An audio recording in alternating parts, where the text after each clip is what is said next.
She was just a nurse, another body in blue scrubs meant to be invisible. He was the chief of surgery, a man who thought he was a god in a white coat. But when 9 of the world's most elite soldiers were wheeled into her ER, broken and bleeding, he made the mistake of trying to get her out of his way. He had no idea he was not talking to a nurse, he was talking to a weapon. Now, let me take you inside the longest night of Anya Sharma's life. The air in the St. Jude emergency department always tasted the same. It was a stale cocktail of bleach, cheap coffee, and the faint, metallic tang of human fear. For Anya Sharma, it was the taste of a life she had chosen, a quiet penance paid in 12-hour shifts under buzzing fluorescent lights. She moved through the controlled chaos with an economy of motion that bordered on unnerving. No wasted steps, no hurried gestures. Her hands, when they worked, were a blur of precise, practiced competence. Taping an IV line, checking a patient's pupils, charting vitals. It was all muscle memory, a physical litany that kept the other memories at bay.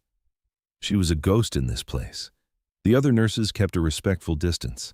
They saw her efficiency, her unnerving calm in the face of trauma that would make a veteran paramedic flinch, and they mistook it for coldness. They didn't see the coiled tension in her shoulders, the way she scanned every entrance and exit, the way her eyes cataloged every face, every potential threat. They didn't know what it took to maintain that placid surface. Tonight was quiet. A drunk driver with a broken clavicle, a child with a fever, an elderly woman with chest pains that turned out to be indigestion. It was the kind of slow, grinding night that made the clock hands feel like they were wading through cement. Anya was restocking a crash cart, her movements methodical, when his voice cut through the low hum of the ER. Nurse, Sharma. Dr. Alistair Finch, Chief of Surgery. He didn't walk. He progressed. His white coat was so impossibly pristine it seemed to repel the hospital's inherent grime. He smelled of expensive cologne and self-satisfaction. He smiled like a man of God, but had the eyes of a loan shark. Anya finished placing a pack of sterile gauze into its slot before turning. She kept her face neutral, a mask of professional deference she had perfected. Dr. Finch. He held up a tablet, his finger jabbing at the screen. I was reviewing the chart for the patient in bed 3, the MVA. You administered 10 milligrams of morphine. My orders specified 5. His voice was smooth as expensive whiskey, but it carried an edge of accusation that made the air crackle. A junior resident, Dr. Mills, hovered nearby, looking pale. He was the one who had seen the patient first. He was the one who had hesitated.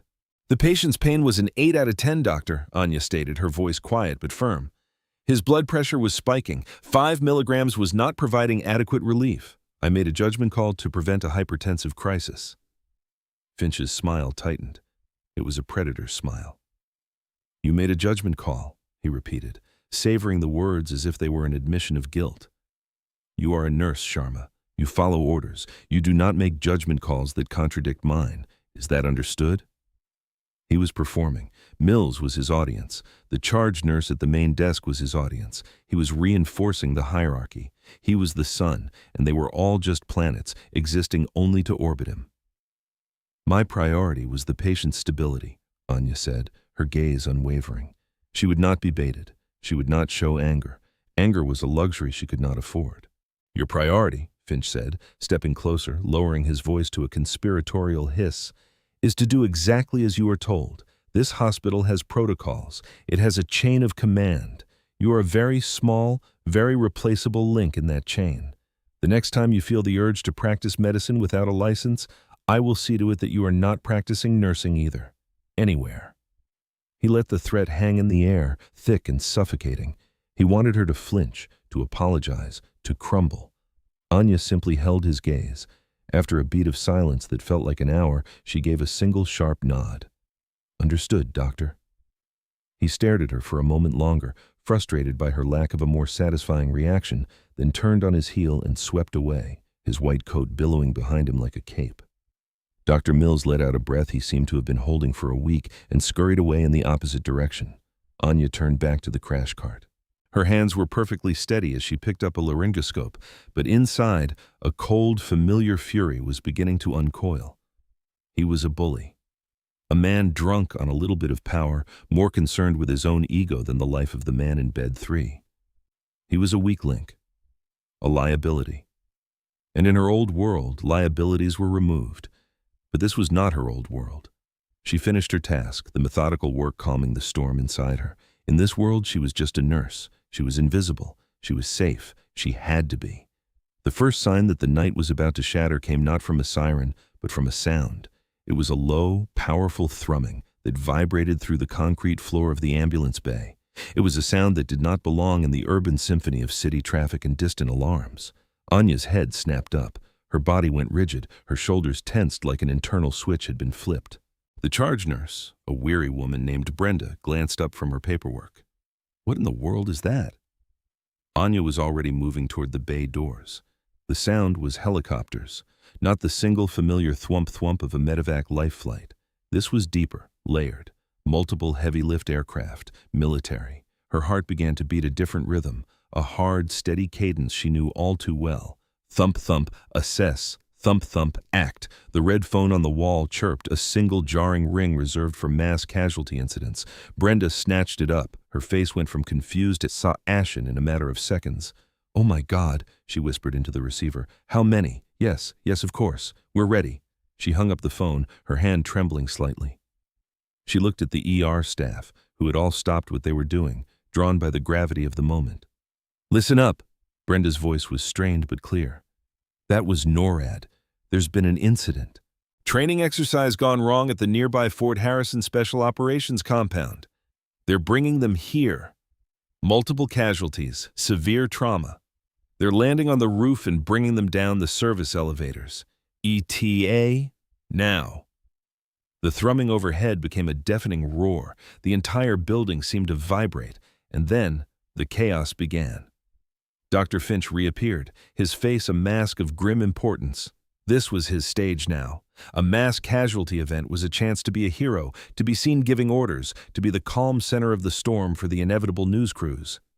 "All right, people, let's look alive," he barked, clapping his hands together. "I want Trauma Bay 1, 2, and 3 cleared and prepped. Mills, you're on triage. Brenda, get me surgical on the line. I want 3 ORs on standby. Move, move, move." The staff scattered, a flurry of blue scrubs and nervous energy. Anya, however, remained still for a moment, her eyes on the double doors leading from the ambulance bay. Her training was screaming at her. Finch's orders were standard procedure for a highway pileup. This was not a highway pileup. Training exercise gone wrong. Special operations. That was code. It meant blast injuries, high-velocity gunshot wounds, catastrophic hemorrhaging. It meant tourniquets, chest seals, and a level of battlefield trauma that this pristine civilian hospital was utterly unprepared for. Finch was setting up a welcome party when he needed to be preparing for a war zone. The elevator doors at the far end of the hall dinged open. The first gurney burst out, flanked by 2 men in tactical gear, their faces hard and grim. The man on the stretcher was a landscape of devastation. His uniform was shredded and black with soot and blood. A hasty tourniquet was cinched high on his thigh, and his breathing was a ragged, gasping affair. "Trauma 1," Finch directed, pointing with a flourish. Another gurney followed, and another, and another. They kept coming. A terrible, silent parade of broken bodies, 9 in total. The ER, which had been quiet moments before, was suddenly a suffocating crush of medics, soldiers, and the overwhelming coppery smell of blood. Anya's mind went quiet. The hospital, the politics, Finch, it all dissolved. The noise faded to a low hum. All she saw were the injuries. All she heard was the clock, the platinum 10 minutes, the golden hour. Men were dying. She grabbed a fresh pair of gloves, her movements fluid and sure. She was no longer Nurse Sharma. She was someone else entirely, a ghost of a past life, stepping out of the shadows. She moved toward the nearest gurney, her eyes scanning the patient with an efficiency that was terrifying to behold. Massive GSW to the chest, sucking wound. Bubbles of blood frothed at the entry point with every labored breath. He was drowning in his own chest cavity. Dr. Mills, the young resident, was there, his hands hovering uselessly over the patient, his face a mask of panic. "Get me a chest tube tray, Page Respiratory," he stammered. "No time." Anya's voice was flat, devoid of emotion. It was the voice she used when the wind was screaming past the open door of a pave hawk at 2,000 feet. "He'll be dead before they get here. I need a 14-gauge needle and an alcohol swab. Now." Mills stared at her, dumbfounded. "A needle? For what? He needs a tube." Anya ignored him, her eyes locking with a terrified-looking nursing student. "You. Get it." The student, jolted by the sheer command in her voice, scrambled to a nearby cart and returned, pressing the items into Anya's hand. "What do you think you're doing?" Finch's voice boomed from across the room. He had seen her. "I gave an order. Get that man to Trauma 1. Anya did not even look at him. Her left hand palpated the soldier's ribs, finding the space. Second intercostal space, mid-clavicular line. Her mind was a calm sea of anatomical landmarks and emergency protocols he could not possibly comprehend. She tore open the swab, wiped the area in a single decisive motion. "Nurse Sharma, I am ordering you to step away from that patient," Finch yelled, his voice rising in pitch. He started moving toward her. Her hand did not tremble. She uncapped the needle, long, sharp, and unforgiving. She placed the tip against the man's skin, just above the third rib. "Breathe in. Assess. Breathe out. Act." She pushed. The needle slid into the man's chest with a soft pop. It was immediately followed by a hiss of escaping air, a sound like a punctured tire. The soldier's body, which had been rigid with strain, relaxed fractionally. His frantic, gasping breaths eased into a slightly deeper, more regular rhythm. A tension pneumothorax. Relieved. She had just saved his life with a piece of plastic and steel in 3 seconds. The ER fell silent. Everyone was staring. Finch froze mid-stride, his face a thunderous canvas of fury and disbelief. He had just witnessed a nurse perform a procedure reserved for doctors, a life-saving intervention done with a speed and confidence that bordered on arrogance. She had not asked, she had not hesitated, she had acted. "You are finished," he seethed, his voice low and shaking with rage. "Security, get her out of my ER, now!" 2 hospital security guards, burly men more accustomed to dealing with confused elderly patients than insubordinate nurses, started forward uncertainly. Anya pulled the needle catheter from the man's chest, leaving the flexible tube in place, and taped it down. She did not look at Finch. She did not look at the guards. Her eyes were already on the next patient, a man with a mangled leg, the bones starkly white against the red ruin of his flesh. "He's going into shock," she said, her voice still unnervingly calm.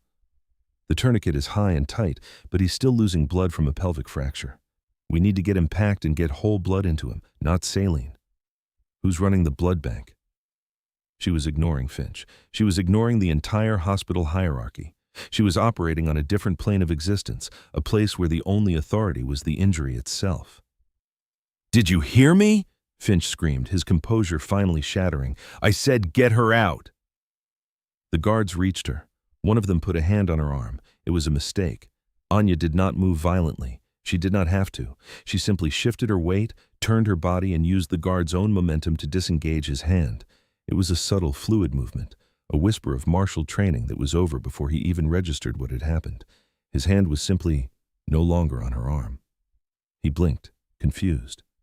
"Don't touch me," she said. The words were quiet, but they carried the weight of a dropped stone. "There are men dying. Get out of the way." It was in that moment, as she turned her attention back to the wounded, that a voice, weak and raspy, came from the gurney beside her.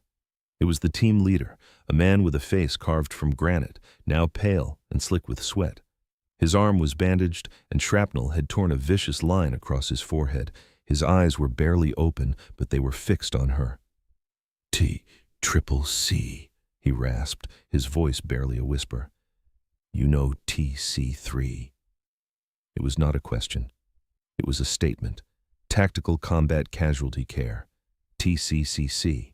The gospel of battlefield medicine, the protocols she was executing with instinctual precision.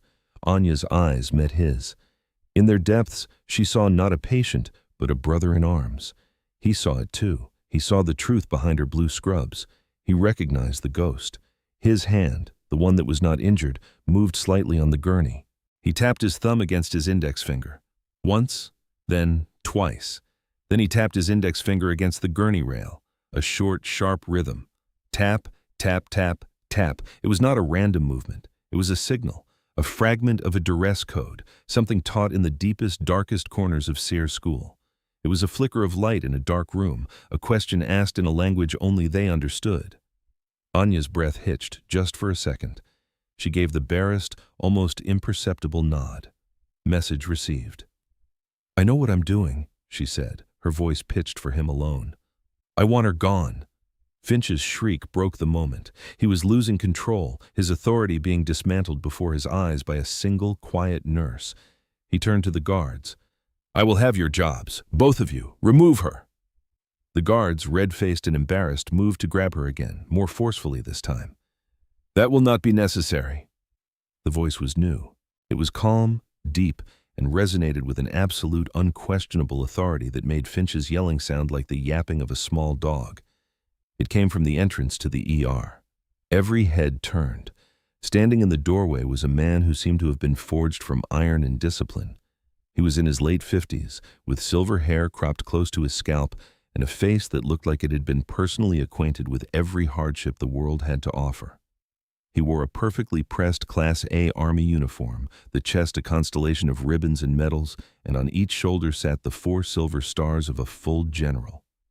He was not just an officer, he was power incarnate.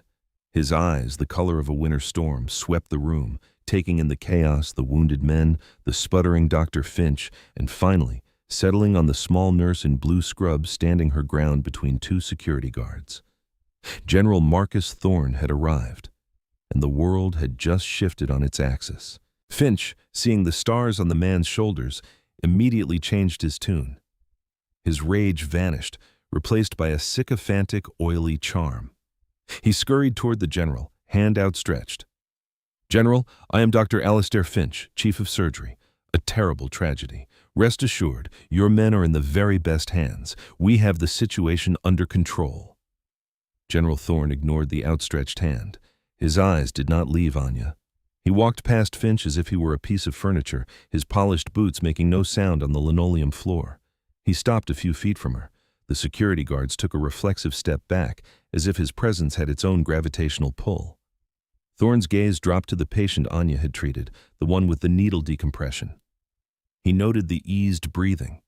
His eyes flicked to the next man, the one with the mangled leg, and saw the way Anya had already positioned him to mitigate shock. He saw everything. He looked back at Anya. He did not see a nurse. He saw a set of skills. He saw a posture. He saw a ghost.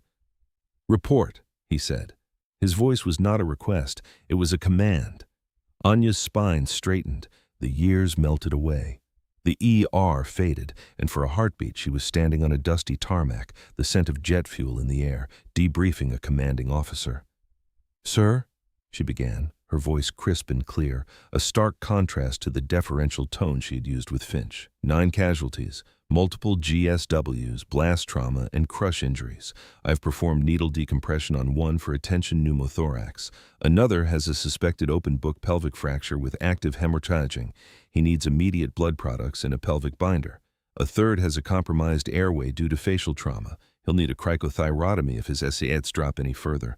The rest are a mix of extremity trauma and shrapnel wounds. Triage is ongoing, but this facility's standard mass casualty protocol is inadequate for this level of tactical trauma." The entire room was silent. The medical terminology, delivered with such clipped military precision, was a foreign language to most, but not to General Thorne. Finch's jaw had gone slack. He was staring at Anya as if she had just sprouted a second head. Who was this woman? Thorne's expression did not change, but a flicker of something, recognition, confirmation, passed through his eyes. He tilted his head slightly. "You seem to know your way around a battlefield, nurse." He paused, then asked a question that was not a question. It was a key looking for a very specific lock. "What's the first step in the March algorithm?" It was a test.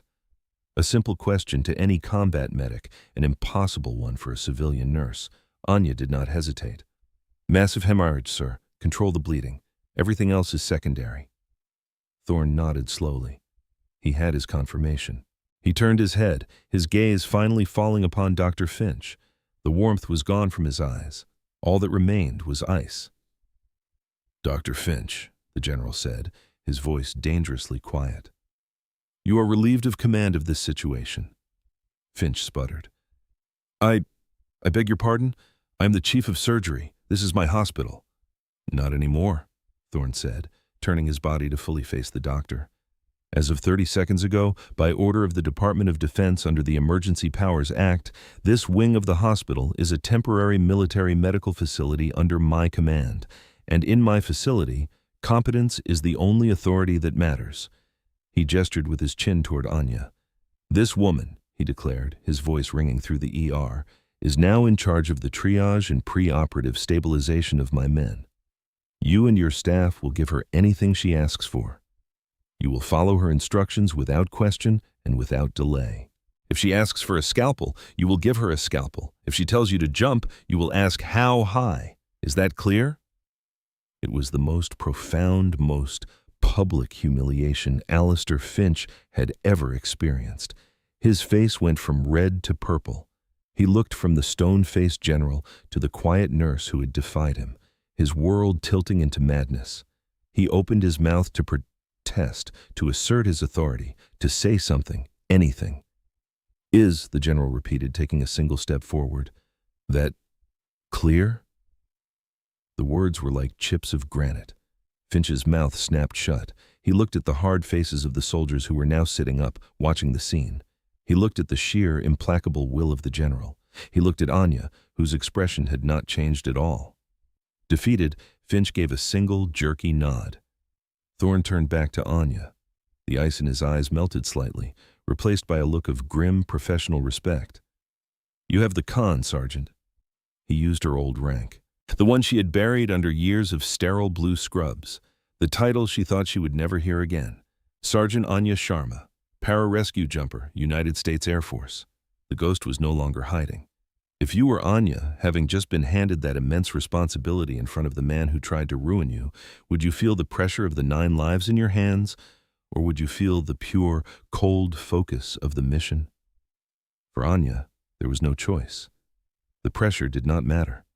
The humiliation of Dr. Finch did not matter. The only thing that mattered was the work. "I need a crash cart and a pelvic binder in Bay 2, now," she called out, her voice cutting through the stunned silence. "Someone get me a full trauma panel and cross-match for 6 units of whole blood, O negative, for the patient in Bay 3. I want him on a fluid warmer. And get me a damn cricothyrotomy kit on standby for the man with the facial trauma." The ER staff, who had been frozen in a state of shock, were jolted into action. They moved. They finally understood. This was not about hospital politics anymore. This was about saving lives, and the quiet, unassuming nurse they had all underestimated was the only one who seemed to know how. Anya became a whirlwind of focused energy. She moved from patient to patient, her hands and mind working in perfect, brutal harmony. She was a conductor orchestrating a symphony of trauma care. "You," she said, pointing to the now docile Dr. Mills. "His femur is shattered. Don't wait for traction. Get a hair splint on it, now, and watch for signs of a fat embolism." She turned to Brenda, the charge nurse, who was staring at her with newfound awe. "Brenda, I need you to be my logistics. I need a direct line to the blood bank, and I need to know the second an OR is sterile and ready.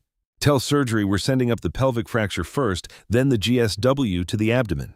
Brenda just nodded, her eyes wide, and grabbed a phone. Anya knelt beside the man with the mangled leg. The tactical tourniquet applied in the field had stopped the arterial bleeding, but the limb was a mess. She cut away the shredded fabric of his pants with trauma shears, her movements quick and efficient.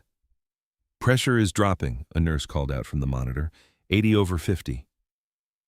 "He's still bleeding internally," Anya said without looking up. 2 large-bore IVs. Push 2 units of blood as soon as it's here. Hang plasma in the meantime." She worked on the man's leg, irrigating the wound, assessing the damage to the nerves and vasculature. Her hands were gentle but firm, her focus absolute. The chaos of the ER seemed to recede into a dull roar at the edge of her consciousness. There was only the patient, the injury, and the solution. It was a familiar, comforting trinity. This was what she was built for. Not the quiet corridors and the petty tyrants in white coats. This, the sharp edge of life and death. Dr. Finch stood by the nurses' station, a useless, impotent spectator in his own department. He watched as the woman he had threatened to fire commanded the room with an authority he had never been able to achieve. He saw the respect in the eyes of the other nurses. He saw the way the soldiers, even the grievously wounded ones, seemed to relax slightly when she was near them. He was a king in a kingdom that had just been conquered by a foreign power he did not understand. His kingdom of protocols and paperwork had been invaded by the brutal, efficient reality of the battlefield. General Thorne stood near the entrance, a silent, watchful sentinel. He did not interfere. He did not offer suggestions. He had chosen his field commander, and he trusted her to do her job. He watched her triage, her hands moving with a sureness that spoke of hundreds of hours of training and dozens of real-world applications in the worst places on Earth. He saw her delicate tasks, her assessments rapid and accurate. He was watching a master at her craft. An alarm began to blare from the bed of the soldier with the facial injuries, a high-pitched, desperate beep. "Sats are dropping 75%, a nurse yelled. "He's crashing." Anya was there in an instant. The man's face was swelling rapidly, the soft tissue of his throat closing off his airway. The intubation tray was useless. The damage was too severe. "Crick kit, now," Anya commanded. A nurse slapped the sterile kit into her hand. Anya tore it open. She tilted the soldier's head back, her fingers finding the cricothyroid membrane in his neck, a small divot of cartilage and skin. It was a blind procedure, one that terrified most doctors. There was no room for error. A millimeter in the wrong direction meant severing an artery or paralyzing a vocal cord. She held the scalpel. Her hand was rock steady. The room held its breath. She made the incision, a single vertical slice, then a horizontal one through the membrane. There was a rush of blood, but she ignored it, inserting a tracheal hook to open the airway. She slid the small breathing tube into the opening, her movements swift and sure. She attached an ambu bag and gave a squeeze. The soldier's chest rose. "Sats are coming up!" The nurse at the monitor cried out, her voice filled with relief. 85, 90, 94%. Anya secured the tube with a strip of tape, her face a mask of concentration. She had just cut a hole in a man's throat and saved his life, and her expression was no different than if she had been charting a patient's temperature. She stood up and wiped a smear of blood from her glove onto her scrubs. She looked at the team leader, the one who had given her the signal. He was stabilized now, an IV dripping morphine into his arm. He had been watching the entire thing. His eyes met hers, and in them she saw a profound, unspoken gratitude. It was a look that meant more to her than any commendation or medal. It was the quiet acknowledgement of a debt that could never be repaid in words. Over the next hour, Anya was a blur of motion. She moved from one critical patient to the next, a human shield made of silence and authority, protecting them from the hospital's well-meaning but inadequate systems. She directed the flow of patients to the ORs, briefing the surgical teams herself with a level of detail that left them speechless. She identified a case of compartment syndrome in a soldier's crushed arm, saving the limb from amputation. She spotted a subtle change in a patient's pupil size that indicated a growing intracranial pressure, getting him rushed to a CT scan just in time. She was not a nurse, she was not a sergeant, she was a force of nature. The staff of St. Jude's ER had become her staff. They anticipated her needs, followed her orders instantly. The initial shock had worn off, replaced by a deep, resounding respect. They were part of something bigger now, an underground railroad of courage with Anya as its lead conductor. They had never worked this hard, this efficiently in their lives, and they had never felt more alive. Finally, after 2 brutal, relentless hours, a semblance of calm descended. The last of the critical patients was wheeled into an operating room. The remaining soldiers were stabilized, their beds lined up in the trauma bays, a forest of IV poles and beeping monitors. The immediate threat of death had been pushed back. Anya stood in the center of the room, her blue scrubs stained with the blood of 9 different men. She was not breathing heavily, but a deep, bone-aching weariness was beginning to settle in her limbs. The adrenaline was starting to recede, leaving the raw nerves of memory exposed. General Thorne approached her, his footsteps quiet. He stopped in front of her, his stern expression softened by something that looked like pride. "I haven't seen work like that since Kandahar, Sergeant Sharma," he said, his voice low. "You just saved the lives of 9 members of SEAL Team 6. Anya just nodded, too tired to speak. The name of the unit hung in the air, not just soldiers, the elite of the elite. I reviewed your file on the way here, Thorne continued. Distinguished service, 2 silver stars, a Purple Heart. You were one of the best PJs the 24th Special Tactics Squadron ever had. Then, you vanished. Anya's gaze dropped to the floor. The memories were there, waiting. The screaming rotor wash, the dust, the blood. The one she could not save, the face that haunted her dreams. I needed a change, sir, she said quietly. I understand, Thorne said, and for the first time she believed someone actually might. But a change to this? To a place run by him? He nodded his head in the direction of Dr. Finch, who was still lurking by the administration desk, talking animatedly on his phone, likely to the hospital's lawyers. There's something you need to know, Sergeant, Thorne said, his voice dropping even lower. This wasn't just about your competence in a crisis. There's a reason your intervention was so critical.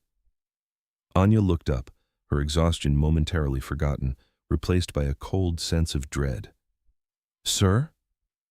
My men shouldn't have been crashing that hard, the general said, his eyes like chips of flint.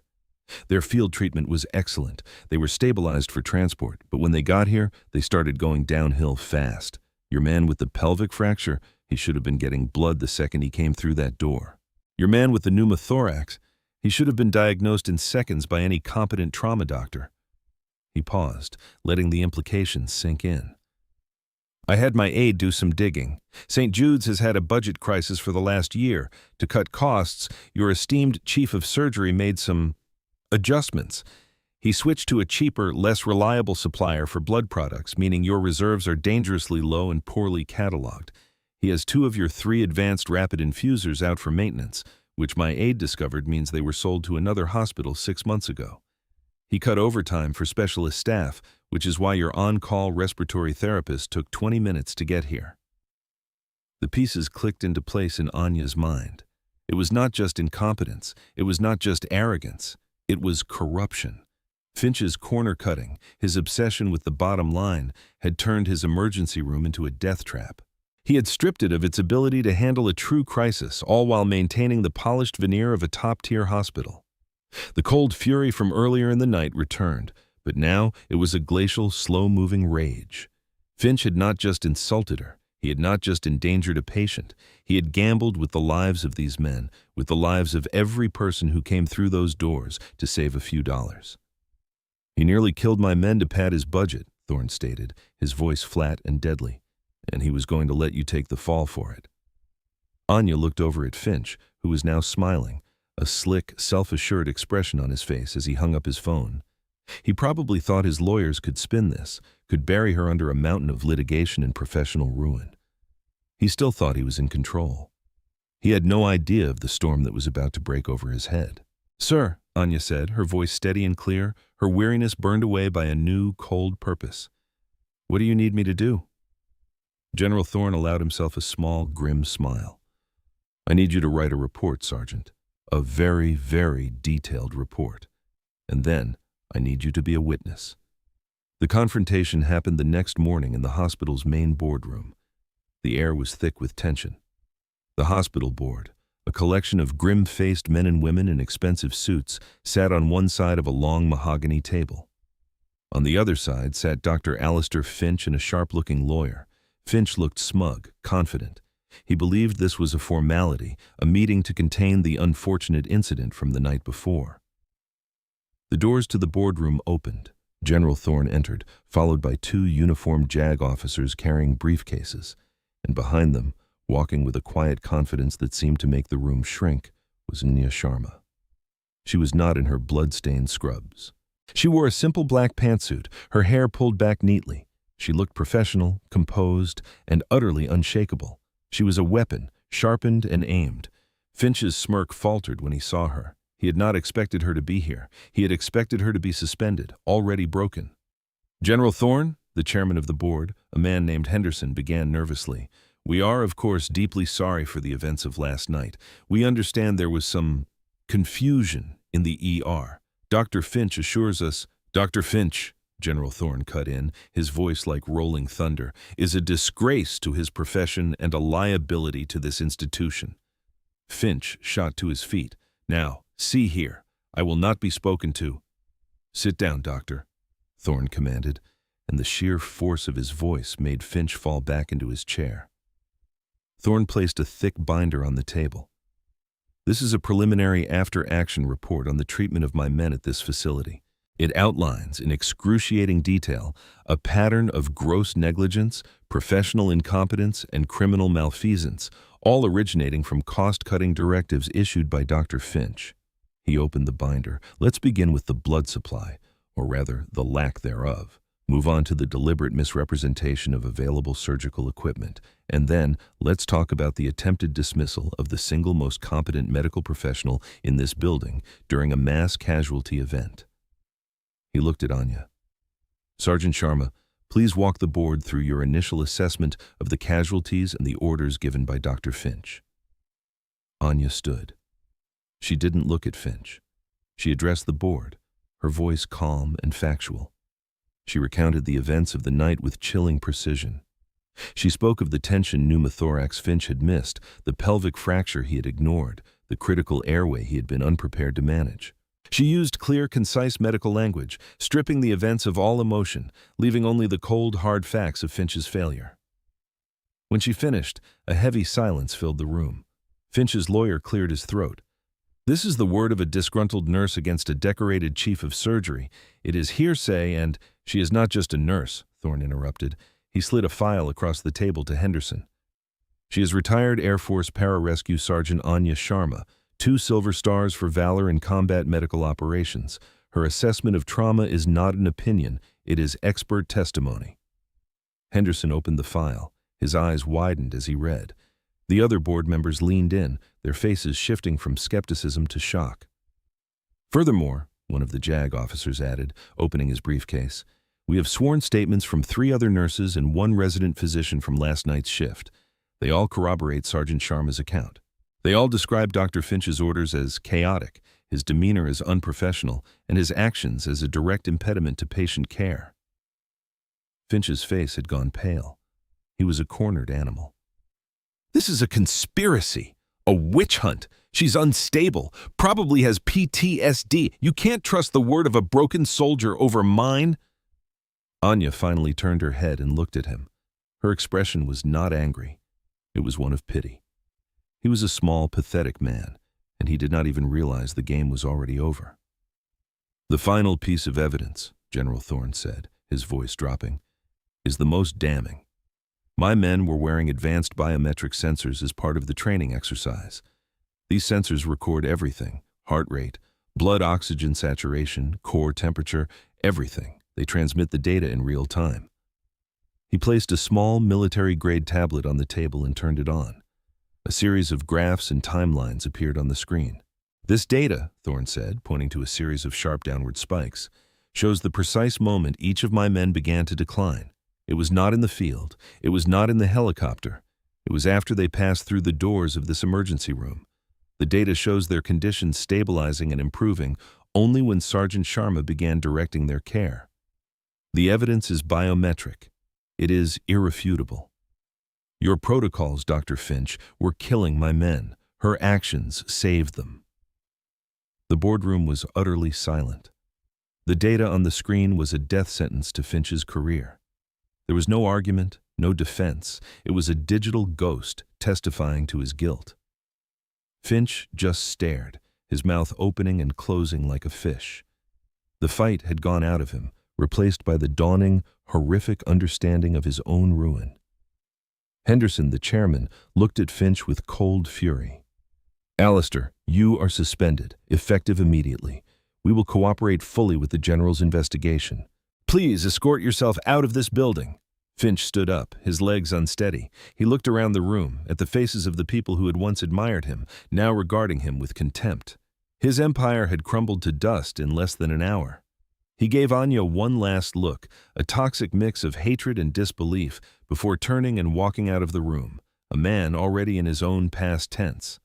The board meeting concluded quickly after that. Apologies were made. Promises of reform were given. General Thorne accepted them with a curt nod. Outside the boardroom, the general stopped Anya in the quiet hallway. "You did good, Sergeant," he said. "Just doing my job, sir." she replied, the old phrase feeling natural on her tongue for the first time in years. Henderson and the board are offering you a new one, Thorne said. They want you to design and run a new trauma response program for the entire hospital. They're also creating a liaison position with the Military Medical Command at Fort Harrison. It's yours if you want it. Complete autonomy. You'd answer to no one but the board itself. Anya stared at him, the offer sinking in. A position of power. A chance to build something better, to make sure what happened last night could never happen again. It was not a quiet, invisible life. It was a mission. I accept, she said without hesitation. Thorne nodded, a genuine smile finally gracing his lips. I had a feeling you would. The world has enough ghosts, Sergeant Sharma. It's good to have you back among the living. He gave her a crisp salute, a sign of respect from one warrior to another, and then he was gone. Later that day, Anya walked through the quiet corridors of the ICU. She stopped outside her room, looking through the glass. Inside, the SEAL team leader was sitting up in bed, talking to two of his teammates who were in chairs beside him. He saw her and beckoned her in. She entered the room. The other two SEALs, their arms in slings and casts, looked at her with an open, honest reverence. Ma'am, one of them said, we heard what you did. The team leader, the man whose name she now knew was Lieutenant Commander Evans, silenced them with a look. He just looked at Anya, his eyes conveying everything that did not need to be said. 9 of us went out, Evans said, his voice still raspy but strong, and 9 of us are coming home because of you. Thank you is not a big enough word. Anya felt a warmth spread through her chest, a feeling she had not allowed herself to experience in a very long time. It was not pride. It was peace. The quiet, exhausted relief of a mission accomplished. The ghosts in her head were silent for once. She just nodded. Rest up, Lieutenant Commander. You've earned it.